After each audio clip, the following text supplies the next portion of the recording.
Over the past year, I've posted quite a few videos that were critical of Realty Income, also known as O-Stock. In short, I think that Realty Income faces three main issues. The first one is that the company has become too big for its own good, and this massive size is likely to slow down its future growth, which will lead to lower total returns for shareholders. Secondly, the REIT is now increasingly stepping away from traditional net lease properties and investing in new property sectors, including data centers, casinos, vertical farming, and other things. And the REIT market has the tendency of punishing this type of REITs that lack specialization with a lower valuation multiple. And then the third issue is that I fear that the average portfolio quality of Realty Income has degraded over the years following its many acquisition of lower quality REITs like Spirit Realty Capital and VREIT. And this is quite evident if you look at the tenant roster of Realty Income. Some of its biggest tenants like Walgreens and Family Dollar are today closing a lot of stores. But that does not mean that I'm bearish on the company. On the contrary, even in my last update that discussed some of its tenant issues, I gave the company a buy rating. However, I do think that Realty Income has been overhyped by many YouTubers and analysts on other platforms like Seeking Alpha because some of its close peers have been quite a bit more attractive. And so far, I've been right. My top pick, Realty, which I've often compared with Realty Income, has consistently outperformed. And this is true over the long run if we look now at the past 10 years, which is ever since Realty Income size became an issue. But it's also true in this recent recovery. If we look at the returns over the past 3 months, Realty Income has lagged behind Realty, which has risen to much higher levels. But following all of this outperformance, Realty Income has now become quite a bit cheaper than Realty, which makes it more desirable. Moreover, Realty Income just recently also released stronger than expected second quarter results, and for these reasons I now no longer have a strong preference for one or the other. On the contrary, I think that Realty Income is now likely better positioned than Realty and set to outperform going forward. Hey everyone, this is Yus. I run a small investment firm that specializes in REIT investing, and in today's video update on Realty Income, I'm gonna explain to you why I'm turning increasingly bullish on the REIT and may even initiate a position for my portfolio. But before I get into it, I want to let you know that I will soon attend the EPRA Rethink conference, where I will meet a lot of REIT management teams, possibly even that of Realty Income, which is attending this conference. And I plan to post a lot of exclusive content on my new Substack, which is completely free. If you want to sign up for it, I'll put a link to it in the description of this video. So why am I turning increasingly bullish on Realty Income? And the simple answer is its valuation. Over the past year, the main reason why I thought that it made no sense to invest in Realty Income is because one of its close peers called Realty was priced at a very similar valuation as Realty Income during most times. Even just 3 months ago, Realty was priced at 14 times FFO, whereas Realty Income was priced at 13 times FFO, so there was only a one-turn premium to own a higher quality REIT that has better assets, less leverage, and doesn't have to deal with the size issue. But this isn't the case anymore. Realty has strongly outperformed Realty Income over the past month, and as a result, its valuation multiple has expanded and the valuation spread is now historically large. I'll put a chart on the screen where you'll see the historic FFO multiples of Realty and Realty Income, and you'll see very clearly there that the spread in their valuations has expanded significantly. 3 months ago it was very small, but today it's a lot bigger. And now I'll put a table also on the screen where you'll see that in the numbers, Realty used to trade at 14 times FFO, today it's at 17 times, and Realty Income was at 13 and now it's at 14. So its valuation hasn't expanded that much just yet. And so 3 months ago it was a no-brainer in my opinion to favor Realty because its valuation was very similar to that of Realty Income, and yet it's a higher quality REIT, as I've explained several times in previous videos. But today it's a very different story. I think that Realty has reached its fair value, now trading at about 17 times FFO, and so there's very little upside left in it in this recovery. However, I do think that Realty Income could still rise a bit higher, especially as interest rates are cut and increasingly many fixed income investors now return to the REIT market and buy REITs like Realty Income.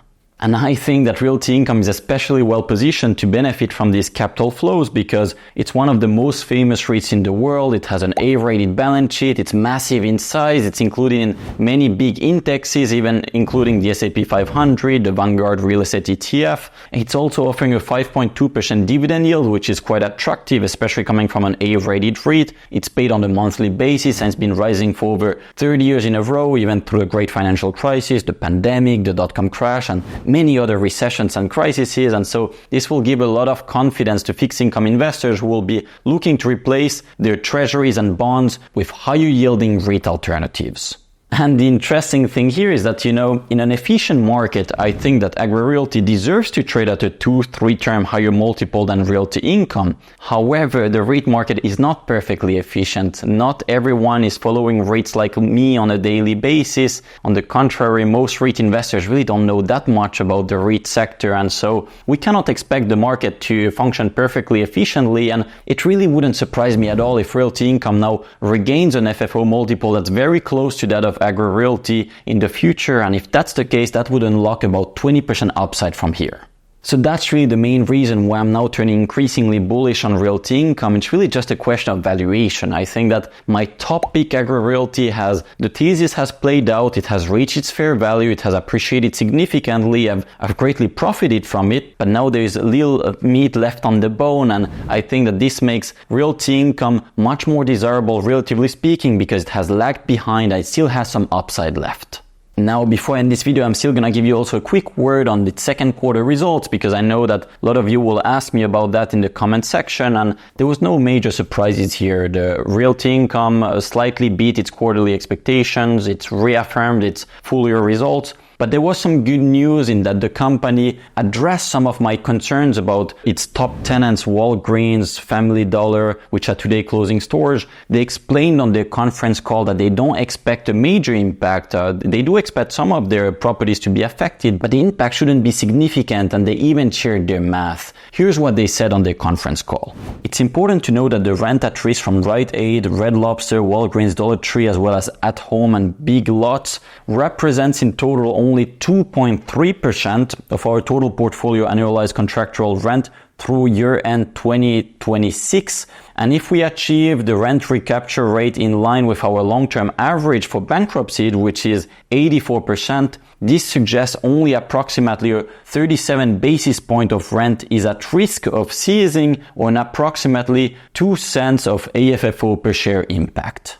So that's very manageable, and I really like that they are so transparent about this, because it should reassure the market.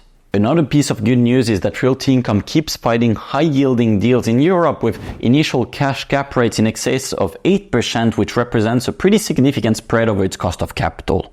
Moreover, the spreads will only grow larger as interest rates are cut, likely already in September. This is great news because it means that Realty Income should be able to return to more aggressive acquisitions already in the near term, in the second half of this year, and even more so in 2025. And so if now they are paying you a 5.2% dividend yield, they're growing internally at 2 to 3% per year from rent increases, rent recapture as they release some vacant properties, and from reinvesting their retained free cash flow. And then on top of that, they still do another 2 to 3% of external growth by selling more shares and buying properties at a positive spread. That should lead to roughly 10 to 12% annual total returns, and that's even ignoring the potential upside from multiple expansion, which we explained earlier could be up to 20%. I think that's a very attractive return proposition coming from an A- rated REIT.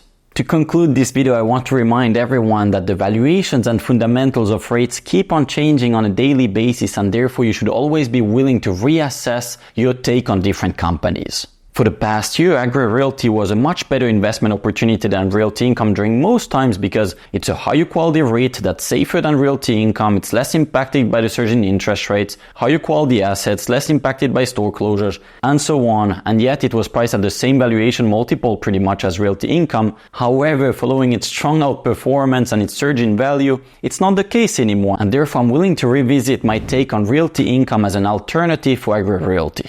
I know that a lot of you who are invested in Realty Income don't like to hear anything negative about the company, but the reality is that no REIT is perfect. There are always pros and cons to every investment opportunity. And, I really liked agri-realty 3 months ago, so I was often comparing it to Realty Income, which in my opinion was less desirable, and I proved to be correct. But today it's the opposite. Agri-realty has now approached fair value, and so I'm much less interested in buying more agri-realty. I'm actually more interested in potentially initiating a position on Realty Income, and I may do that in the near term.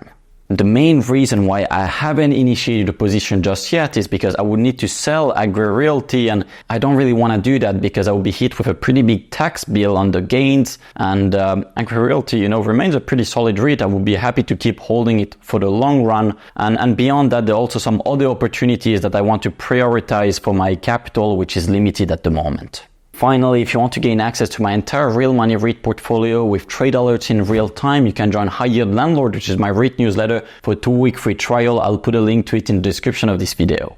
Finally, if you want to support my work, I really appreciate it if you click the like button and subscribe to the channel. Thanks so much in advance. See you at my next one. Bye-bye.